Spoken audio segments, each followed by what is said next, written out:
and look at it as a long-term investment, Brexit won't at this point in time have had too much of an impact on the market. And as David said, really Brexit hasn't happened yet. We've got 2 years of discussion and debate, but I expect the market and lending to be pretty much where it has been throughout 2016.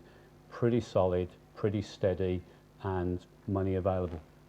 Okay, so if therefore property remains on an upward trajectory without a great deal of change, there is talk in some camps about property prices becoming increasingly unrealistic for the market.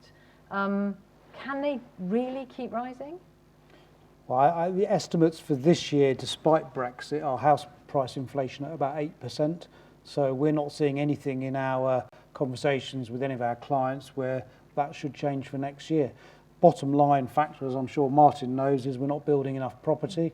I think this year housing starts on about 160,000, 170,000 against a government target of 240,000.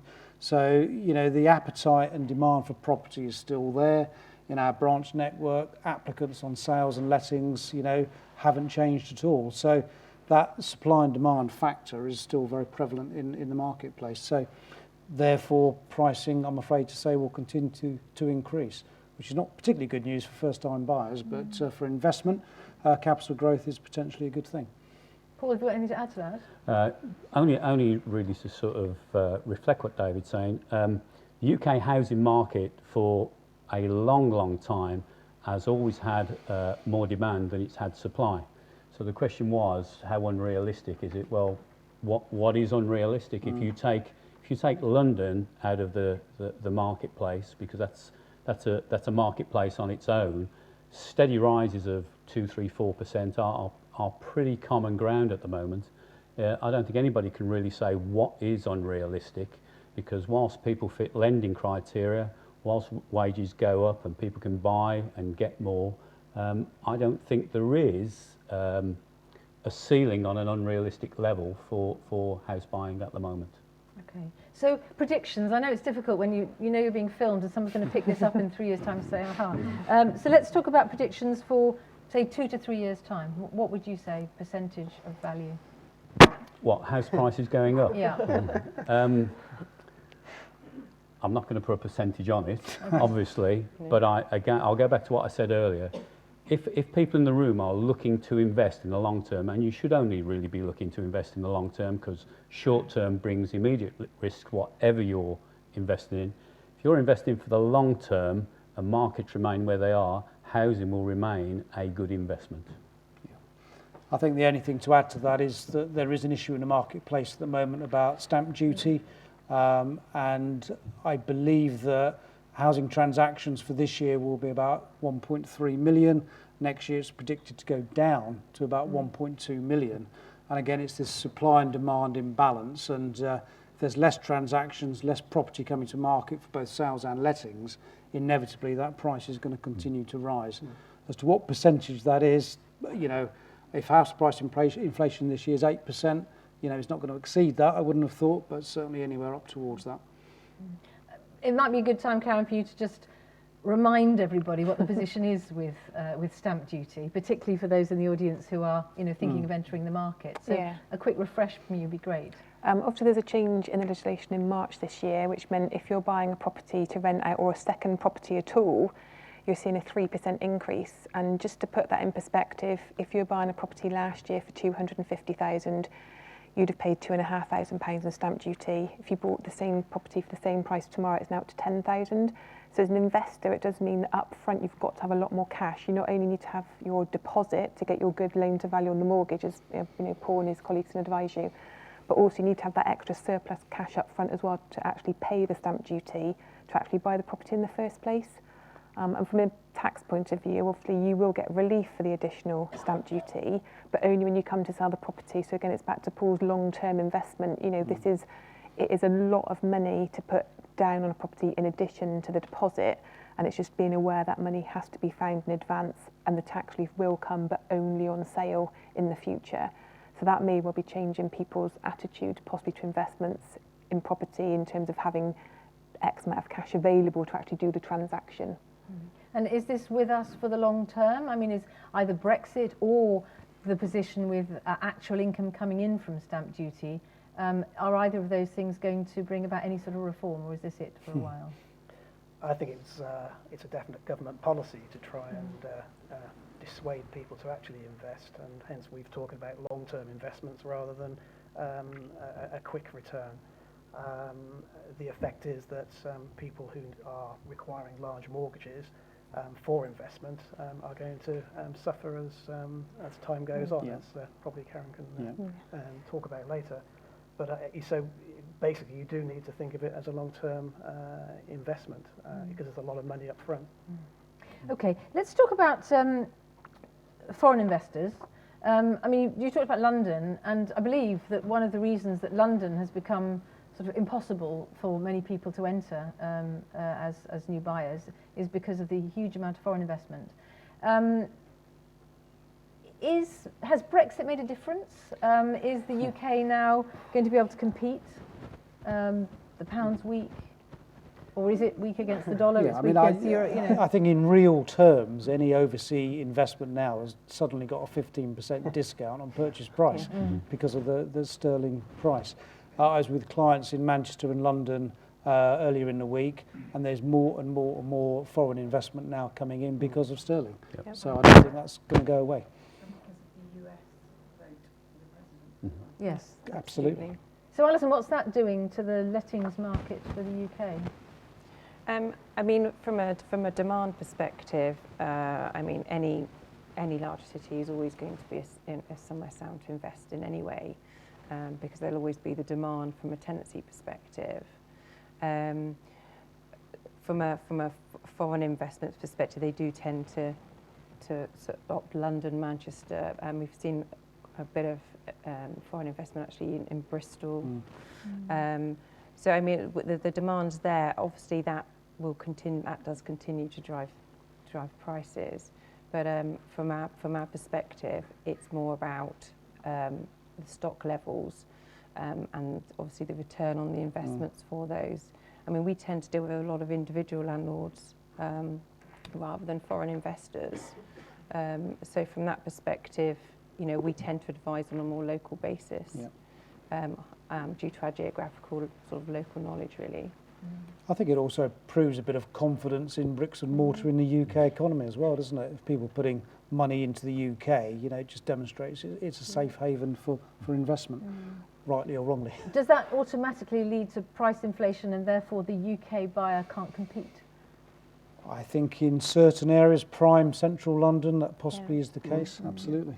Is there a danger of that happening in Bristol, for example? I don't think so. I mean, from my perspective, I'm not seeing a whole lot of foreign investment coming into Bristol. There is some. Data isn't collected on this point. London, apparently in 2015, there was in the region of 40% foreign investment into London, but that tailed off pre-Brexit and pre-pound falling.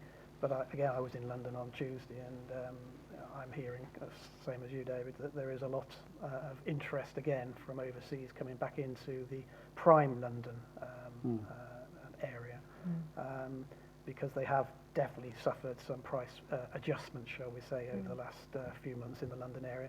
But that hasn't filtered out. Investment buyers have just actually gone elsewhere. And being in the Surrey area, we're seeing a lot of interest in investments in the Surrey location, which is sort of accessible to London, so the returns are very good. So in that respect, it just hasn't gone away. It cooled off a bit last year, but it seems, I think, picking up again. Okay, that brings me on to my next question. Before we go to that, just an apology to those at home. I understand that we had a sound problem for the first 2 minutes, so apologies you missed the first 2 minutes, but you are with us now, so apologies for that. Okay, yeah, interesting talking about Surrey, for example. So a question that we were asked by pre this evening to put was a scenario. So I've got £250,000 to spend on a buy-to-let property. I can't afford London. Where do I go? Any of you, or all of you? Probably got different views. Alison, let's start with you. I probably wouldn't suggest that I would buy one property at all. I would be suggesting that taking sound financial advice and looking to invest in 2, possibly 3 properties. I mean, with Andrews, we offer a sort of investment service. So actually, rather than looking at particular areas, talking to a local agent, and we turn. We have lots of landlords that do sell and decide not to keep properties long term. So we're always selling investment properties on with tenants in situ, which already have an ongoing rent and yield. So actually using local advice and actually taking on an existing investment property with a tenant in situ, rather than looking at particular areas, is what I would do with it, but actually be looking at investing in 2 or 3 rather than 1. Okay. I think it also depends on your objective as well. You know, you can buy property for yield, or you can buy it for capital growth. So, you know, there's areas in the UK that you can get in excess of 10% yield. In certain parts of Wales and certain parts of northern England, you can get in excess of 12% yield. But actually, your capital growth is not going to be great. So it rather depends on what your strategy is. You know, is it for retirement? You know, is it for inheritance tax purposes? And there's a whole host of tax issues around, you know, how you place property, how you buy property, and how it's vested. And yeah, it just depends on your end goal and objective. And financial planning at the end of the day, isn't it, Paul? Yeah, I mean, my advice to anybody, if you've got spare $250,000 sitting around, which I think was the question, was because I think a lot of people in the room are wanting to property landlords, and with all the changes in tax and everything, I genuinely would go and seek out solid advice as to what you want your money to do. Because it's one thing having a large lump sum, it's another thing getting it to do what you want it to do. And as Alison has said, as David has said, there are a lot of properties out there. It is about getting the maximum return for whatever you want. And as David said, that might be yield, it might be capital growth, it might be for your pension, but I would go and get strong, solid advice from mortgage advisors to see what best suits your circumstances. Okay, and in terms of tax, Karen, are there advantages for those people out there and at home in the sort of, say, 2, 3 plus property bracket, as setting themselves up as a limited company? I mean, this is probably one of the most common questions I've been asked since about March time, really. And it just depends on your individual circumstances. Like Paul said, you know, it depends what your long-term goal is. If you want to be, you know, selling the properties in a few years' time, then actually maybe holding it as an individual, there's advantages in that way because of capital gains, annual exemptions. Obviously, if you already own the properties, if you do want to consider having a limited company, there's actually tax charges that get in the properties in the company, but it may be that if you're going to buy some more, you may want to consider a company so it acts in 2 different varieties for you. There's lots of different tax scenarios that affect people individually and from the company, and it could well be that maybe a mixture for some people who already hold properties going forwards, or maybe actually it's not for them. It does depend on long-term goals, how people are going to be affected by the changes in the mortgage interest relief restriction that's coming in next year. That's you know, making some people focus. Do I want a company because I can claim all of my mortgage relief in the company? It depends. If you're only going to hold it for another couple of years because you plan to sell the rental to help your children buy a property, then that probably isn't the right thing for you to do. So it's individuals will have different reasons for wanting to hold property, what their reasons are long term, and what tax position is best for them realistically now and also over the next few years. So talk to a tax advisor about your own individual situation. Yeah, one box doesn't suit all, unfortunately. Yeah. No, good. All right, so let's talk about money. Uncertainty with the pound, uncertainty as far as inflation is concerned. What are the best guesses about interest rates? Paul?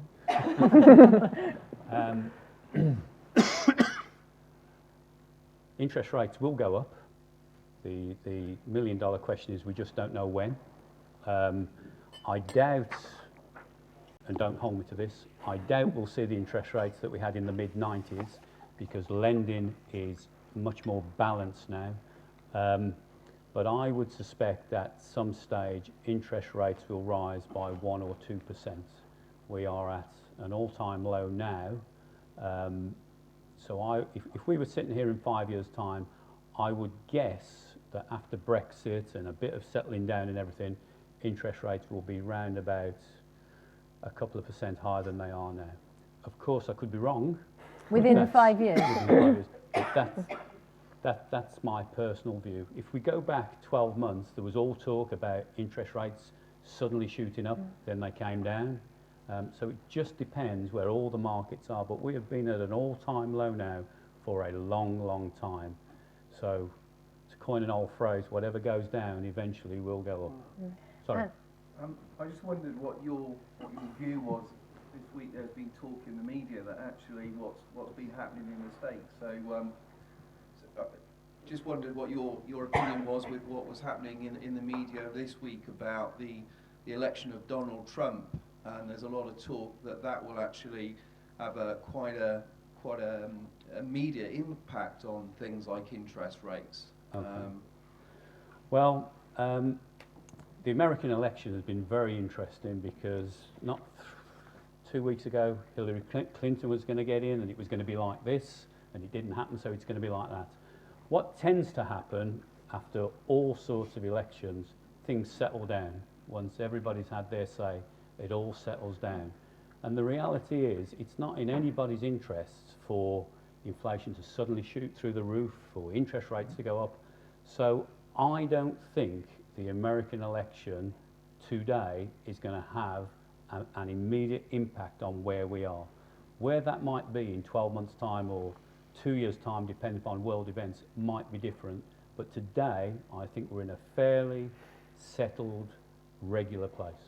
That's my personal opinion. And Martin, assuming that with the rise of interest rates comes the rise of mortgage rates, they tend to follow pretty quickly, will that automatically lead to a depression in sales? I guess, from my personal point of view, it depends on just how far they rise. A small adjustment, as has been suggested, is not going to affect dramatically the market's place, in my opinion. It's difficult. The market isn't just about mortgage rates. It's about sentiment, it's about supply, and it's about demand.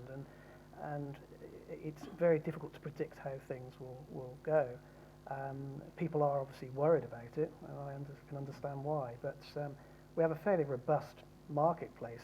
Some would say it's because of the supply and demand issues. It is very hard to predict where we are. But as things stand, if the interest rates were only to go up a % or so, I don't think it would make a lot of difference. The demand to buy is still very strong. David? You agree?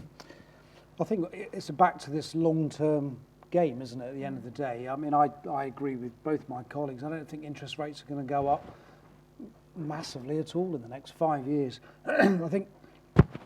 Sorry. For any government to risk a huge rise in interest rates is problematic for the wider economy. Yes, of course, it will affect property. Property is a marketplace at the end of the day, and if there's a significant pressure on interest rates, yes, of course, prices will reflect that. But I think because of our significant lack of supply of properties at the moment, actually, I don't think there'd be too much change. Because, of course, landlords will come back into the marketplace if prices come down. So, you know, it would certainly balance things out. Mm-hmm. And, I mean, if you were giving advice now to first-time buyers, what would it be?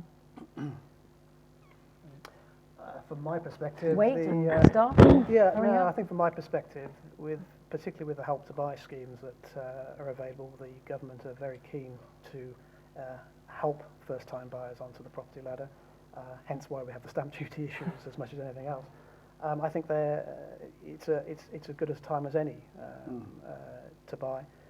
Obviously, I can't commit or comment on the future any more than anyone else. But in terms of the cost of a mortgage as opposed to renting, the cost of renting, a lot of people actually invariably save money by buying because of the interest rates where they are. And obviously, Paul can discuss lots of different schemes that are available mortgage-wise, which can protect them in the short term as well. So it's as good a time as any. Do you agree with that, Paul? Yeah, I mean, your question was, what advice would I give to first-time buyers? I would say we deal with a lot of first-time buyers, and they all come to us pretty much with the same mindset. Most first-time buyers aren't really aware of what there is available to borrow and what the rates are, and that's buy-to-lets and normal residential first-time buyers. The mortgage rates are very, very favourable at the moment for everyone, including first-time buyers, and they have been for a long time. But my general advice to first-time buyers is, if you're going to get a residential mortgage, probably get the maximum deposit you possibly can, because that will, in most cases, end up with you getting a slightly better mortgage rate.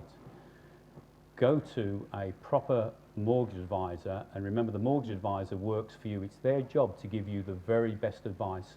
So don't be afraid to ask any questions you think you need to ask, because at the end of the day, it's your money. You know, it's not like buying a car. It's not. This is a huge long-term commitment. It's a long-term commitment. You know, you will never ever spend more money on anything than this house. So you need to find out everything you can. Good advisors will give you good advice, but actually for first-time buyers, it generally isn't as expensive as you probably think it is. But there is a lack of knowledge of what you can and what you can't do. And then the next bit of advice I would give, it's one thing getting the mortgage, it's another thing keeping the house. So think about what would happen if something happened to you, like you became unemployed, became ill, how would you pay the bills? Because you work so hard for that property, you wouldn't want it taken away from you because of something outside of your control. And that's what advisors do. They are there to work for you. And that would be my advice. Thank you. Just an extra point there, and just obviously I was chatting to somebody before the evening started. So obviously if you are going from maybe renting in a shared house to buying your own property, just a reminder that if you do buy a property and have a spare bedroom, there's the rent-a room relief, which means that you can rent that second room to a friend or a colleague, and the income is tax-free.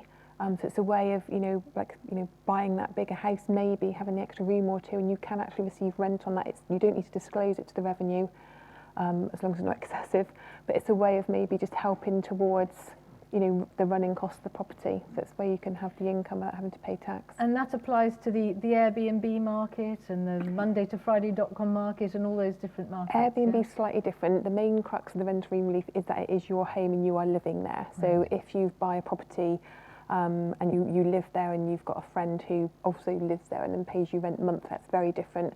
If you're going to run it as a possible classic Airbnb, whereas actually, for 3 months you go travelling and you rent it, that's a very different area. But on a day-to-day, having somebody else living in the property with you who pays you rent, that is a way of maybe enabling you to buy that property. It's not taxable income.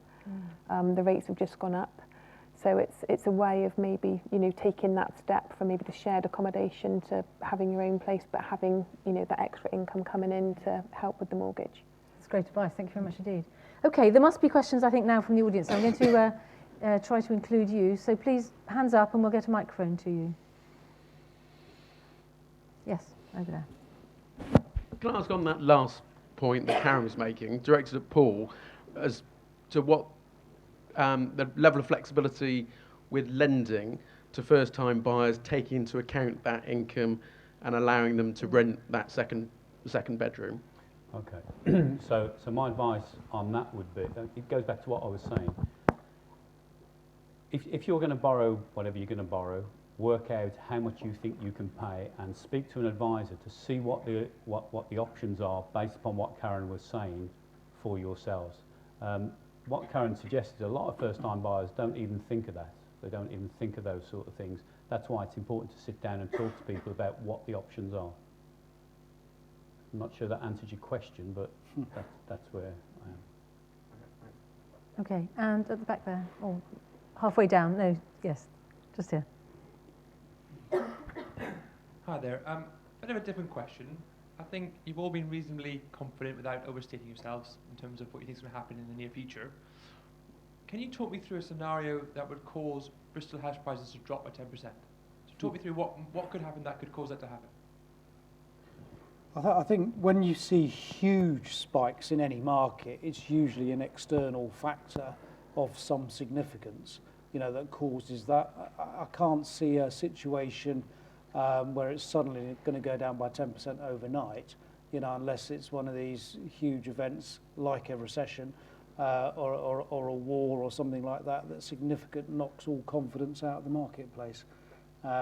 So, if there is a reduction in price, so in London at the moment, prime central London, we are seeing a reduction in capital values, but it's only by 2 or 3%. To get to 10% is a seismic shift. I don't know how everyone else feels about that. Yeah, I think there would have to be a significant economic event for that to happen. Outside of that, I'm not really sure what it would be. No, I mean, even if Bristol found a way of building another 20, 30,000 properties, in brownfield land or on the outside of Ham Green or something like that, I still don't think that's enough supply of property to bring the pricing down significantly, because there's such a huge demand for property. I'm interested from the questioner what inspired that. Is that if this could happen, I don't want to be entering the buy-to-let market? No, just generally, property pricing up for a long time now, but if you do any sort of financial reading, you're always told these things are cyclical, and eventually they will go down again. It's the nature of things. And you're always trying to predict when that might be or what might cause it. So, I mean, I'm not old enough to know really why it's previously crashed, apart from 2008. That, again, was mainly only in some areas of the country. So I was intrigued to see what you thought, if you had to blue sky think of what could cause a crash, just so be realistic. I think generally, if you it goes back to a lot of the things that have been answered earlier. If you're buying a property for the long term, so let's call it 20 years, during that 20 years you will see fluctuations in house prices, but generally the trend in the UK is at the end of that 20 years, that fixed period, house prices generally have been greater than from the point at which you started. So not the only way, but a scenario where you could lose money, I guess, is if you sold your property in some sort of dip. And that's sort of what happened in the 1990s when interest rates went through the roof and you had people with negative equity. There are a lot of things in place at the moment when people go to first borrow money that sort of help negate some of that.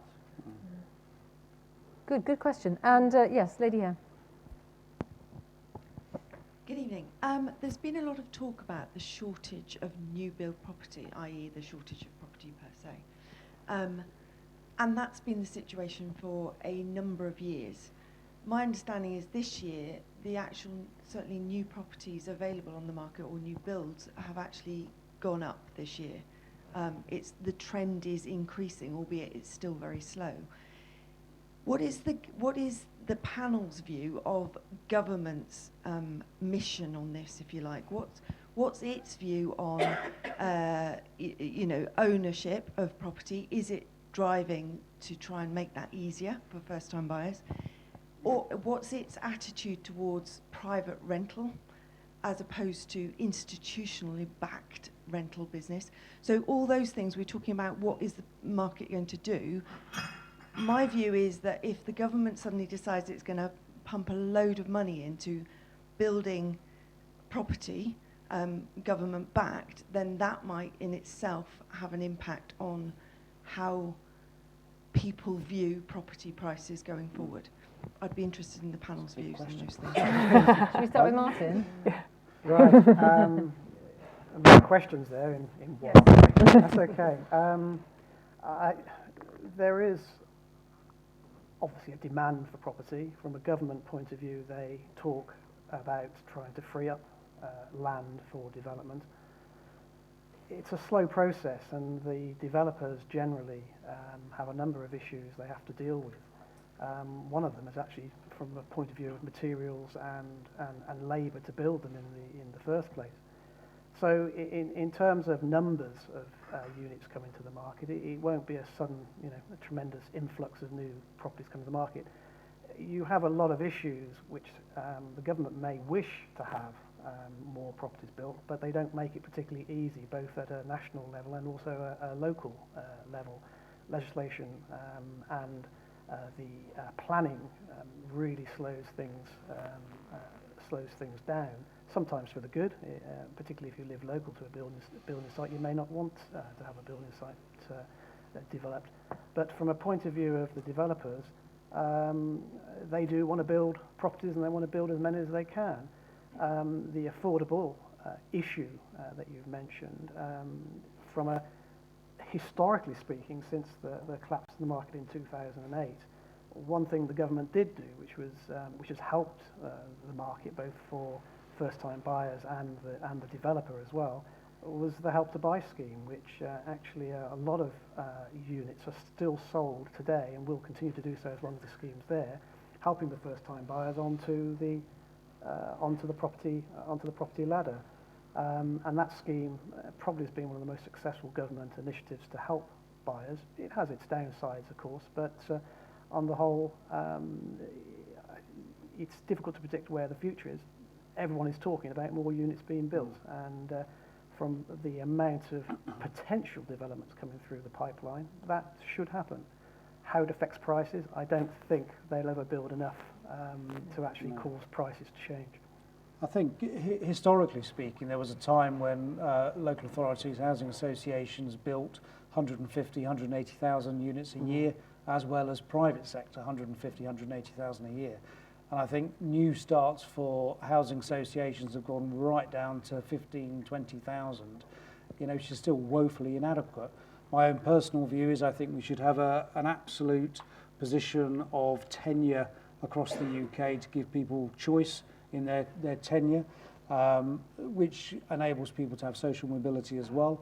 And I'm very, very positive about that. Some of the European models we need to be looking at.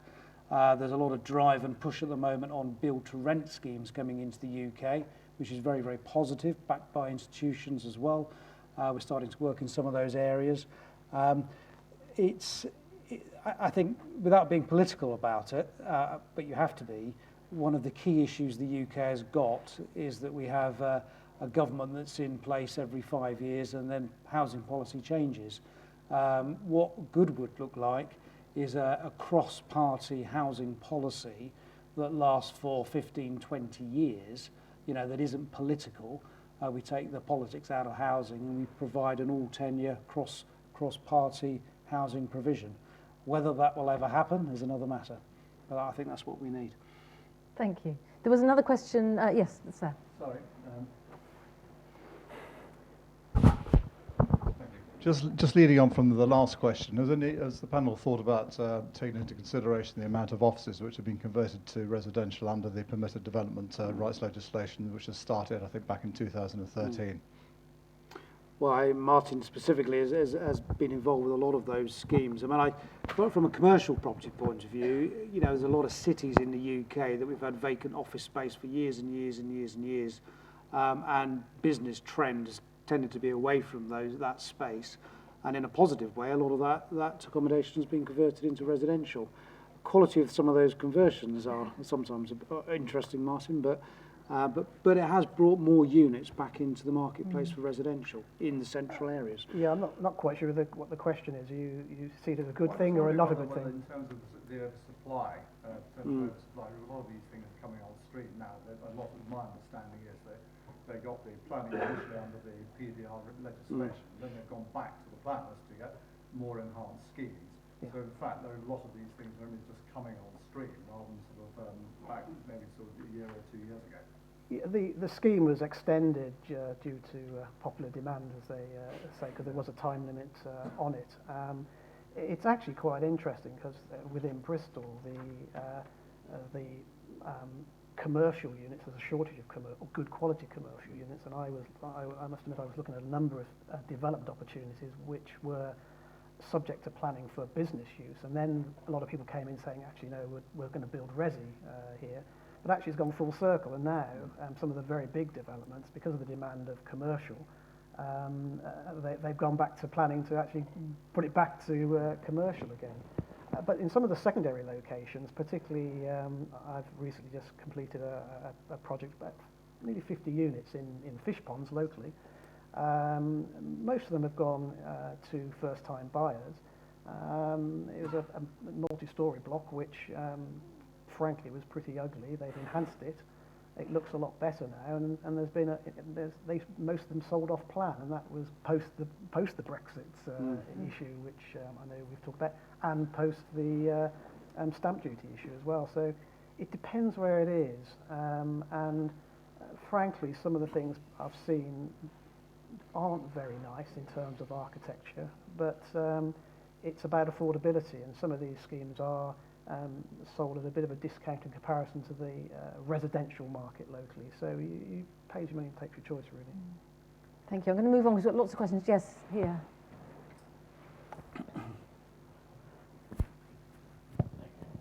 Good evening. You alluded to foreign investment in London and other areas in the UK. Are there any restrictions on foreign companies purchasing residential properties in the UK? Pass. No, Don't believe there is. no.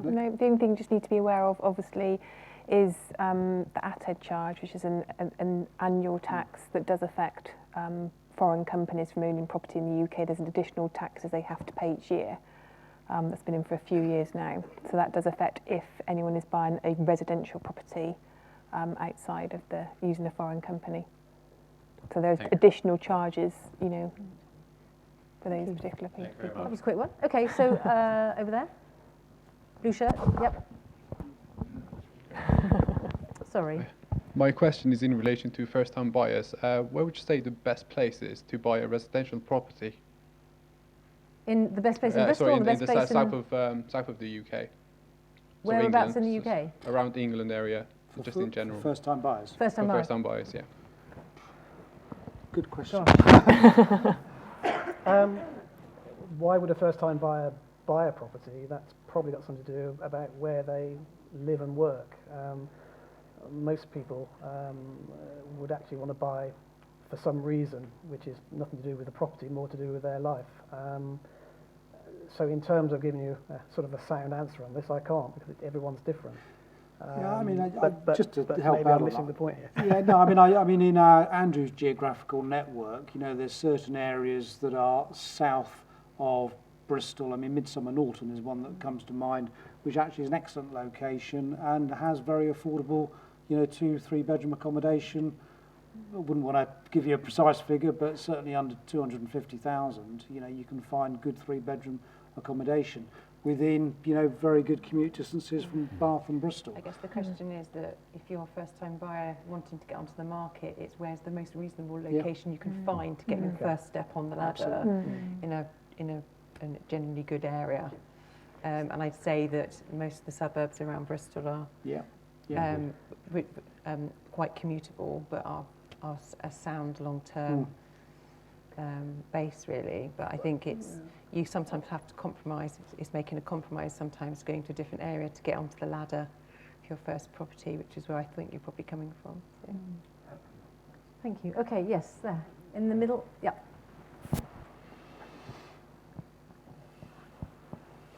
Just a slight change in tack.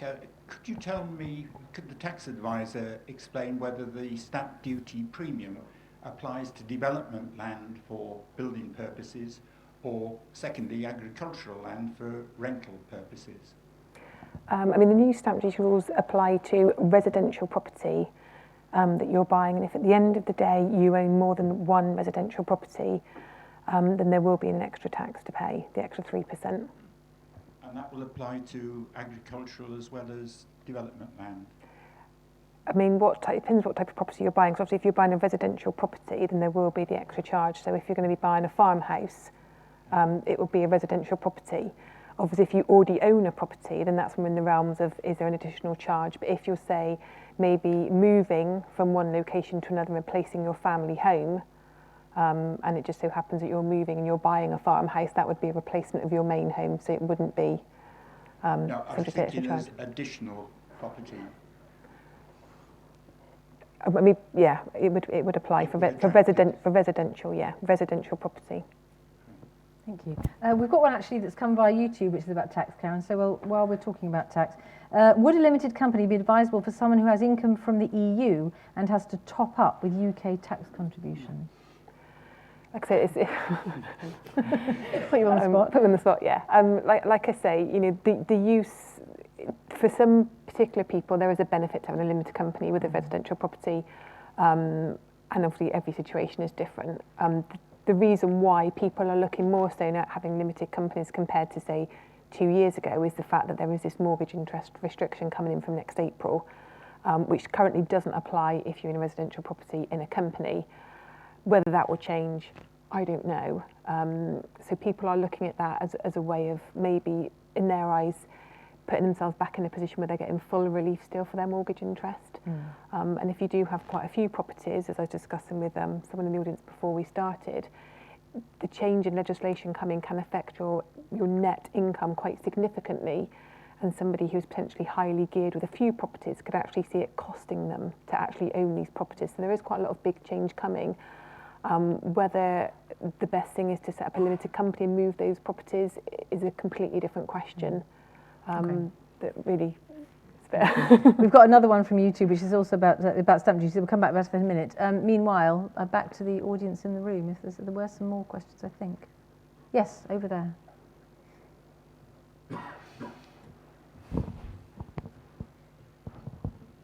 You mentioned about new builds and how many were coming on stream. Is there anywhere, like a website or something, where you can find the number of applications for new builds and the number of completions of those new builds by region? Yes, I mean, certainly every local authority will have a planning website which will have listed weekly the planning which is being passed or refused. And that will give you the numbers of dwellings that are involved with each site. So if you, for the sake of argument, if you want to look at Baines, you literally type in Baines planning and it will direct you straight to the website and you can see what's happening in the area. Same for Bristol, or any local authority will have a website. Anybody else in the room? Okay, I'm going to ask this other one. This is quite specific, but quite interesting. We're a college in Gloucestershire purchasing property for students to renovate and get work experience. Is there a stamp duty levy that applies? So I presume that the point of the purchase of the property is in order to give these students work experience, but one imagines that at the end of it, there'll be a rather nice property, which will be used for something else. But it also depends on what entity is buying the property. As an individual, I think it's a college by the sounds of it. The college is investing. So there may well be specific exceptions maybe for colleges. It depends if it's run as a charity, possibly there could be an exception. Depends how they're going to be structuring it. But ultimately, at the end of the day, if they're going to be buying a residential property and obviously using it for renovation, there will be tax implications, not only on the initial purchase, but also on the eventual sale as well. So they need to go and see their tax advisor. Yeah. Good. Okay, anybody else? Yes. Oh, sorry. All right. Can I just ask somebody who hasn't had one, and then we'll come back to you in a minute? Yes, gentleman behind there.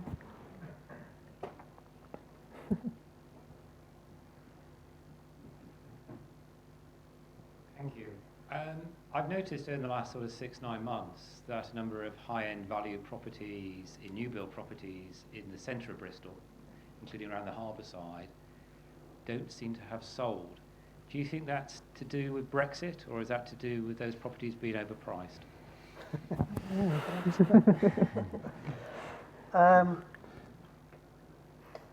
From my perspective, the market was changing, if you want to call it that, pre-Brexit. Probably over the last 12 months, there's been a slightly change in emphasis in the market, generally speaking. It hasn't translated through to price changes, but if you take each level of the market, there are differences in the speed of things selling. And what has changed, particularly as far as new developers are concerned, is that generally up to about a year ago, everything sold off plan, just like that, before they're even built. Now we're in a different market to a certain extent, although not, it depends again on what level you're looking at in the price range. There has been, people are taking their time to buy. It could well be that the ones you're particularly looking at are overpriced. I'm not sure which ones you're talking about, and I could obviously pass my own personal point of view and judgment on those. If they're not sold, it is a question that maybe the developers have put them a little bit optimistically high. But obviously I can't comment on individual units. What you will find, unlike a market of a year ago or so, is that it's perhaps at the top end of the market become a bit more of a buyer's market, where you can actually go in and make offers. A year ago or more, you'd be probably paying more than the asking price because you'd have several people chasing after it. So there has been a change, and the market generally is, particularly at the upper end of the market, a little bit more sensitive. But it's not to say things aren't selling, because they are. It's just that sometimes if you're thinking of buying an upper end market property, you should perhaps, if it's been sat there a little while, think about making an offer. What value is upper end? There's a question. What value do you think is upper end? I mean, it's a matter of opinion based on... Asking you because you're the expert. It depends. It depends in some respects what area you're talking about. If you were talking in prime London, you'd be looking at several £1 million. If you're talking... it's a difficult one to answer from a personal point of view. Probably 500 plus. You'd say 600. 600. Okay. That's a personal point of view. Okay. Thank you. So, yes, lady here, you had a second question. Go for it. Only that lots of legislation... Just wait for the microphone, then the guests at home can hear you. But anyway, just what is the panel's view on more regulation on tenancy, on let properties? I know there's been, the immigration checks and bits and pieces. Does the panel see any further changes in legislation coming at us that we should be aware of? Paul, should we start with you on that one? Yeah. I think this harps back to an earlier question. I think the government have... One of the reasons for a lot of the legislation was to slow down the buy-to-let market. And I think my view is that they've probably slowed it down more than they would have anticipated. So I think with the current government, my view is they are unlikely to change too much at this point in time. And when you get the autumn statement, I would be surprised if there was anything in there that adversely affected further the buy-to-let market. That's where I think things are. I can't remember the exact figures, but I think the government looked to slow down the market by 20%, and I think they're way beyond that number already. So, and we've still to feel the effects of some of the changes to come in, aren't we? You know, so I think we're probably at the limits of where it is. I could be wrong, but that's what I think at the moment. David? Sorry. Yeah, I mean, the only two things I'm aware of in government being debated at the moment, really, I don't think will affect people too much. So it's mandatory testing on electrics within rental properties, which I personally think is a good thing. I think it's been too much of a grey area over the last 20 years. So to bring it in line with the gas safety, where it's a mandatory test. And the other big piece, which I'm very supportive of, is client money protection. So there's, in the new housing bill going through at the moment, there is a provision in there to make client money protection mandatory for all letting agents, which again I think is an excellent initiative, and I'm very supportive of. Alison? Yeah, completely agree. I'd say that we're still trying to find our way in some places through local licensing. And I think that maybe some focusing on agents rather than landlord-specific legislation. But I mean, we've just going through right to rent at the moment, so I don't see anything. I completely agree with the electrical regulations. I think that would probably be in the next maybe 12 to 18 months, but that's a really positive move from our perspective. But I think I think nothing that will fundamentally affect financials surrounding investment. Okay, I think we've really got time for one more question. Yes. Do you think the mandatory licensing of all HMOs will go ahead? Well, it depends where you are in the country. So in Wales, from the end of this month, all rental property is mandatory licensable. So you cannot rent a property out in Wales from the end of this month unless you have a licence. So I think that might be a bit of a test pilot for the UK government to see how that rolls out and how that goes. What's interesting is that this goes live in about a week's time, and only 20% of landlords have actually registered for the scheme. So that question was about HMOs, so houses and multiple occupancy. In Wales, it's everything, is it? Not just Everything, HMOs? all rental property. Okay. And it has been very, not I'd say that, you know, it's not been very well sort of publicised at all. And actually, to the extent, you know, when we're talking to landlords with property in Wales, it's perceived as maybe something that we're introducing as opposed to, you know, proper licensing. So, but I agree. I think it might be testing the water a bit. Yeah, that could be quite significant. Yeah, it could be. But again, the nature of an HMO in itself, actually, depending on where you are with which local authority in the country, you know, is a positive thing. You know, I think if you've got shared accommodation, you know, it should be up to standards, current standards, and in my view, it should be licensed. Okay, good. Well, thank you very much, panel. I'm not sure when we'll be meeting again. It may be that it's a general election around the corner. Who knows? But thank you very much indeed, everybody in the audience, and thanks for your questions, and thank you everybody at home. And you know, we hope this has helped everybody in their decision making. And good luck to everybody with the property market.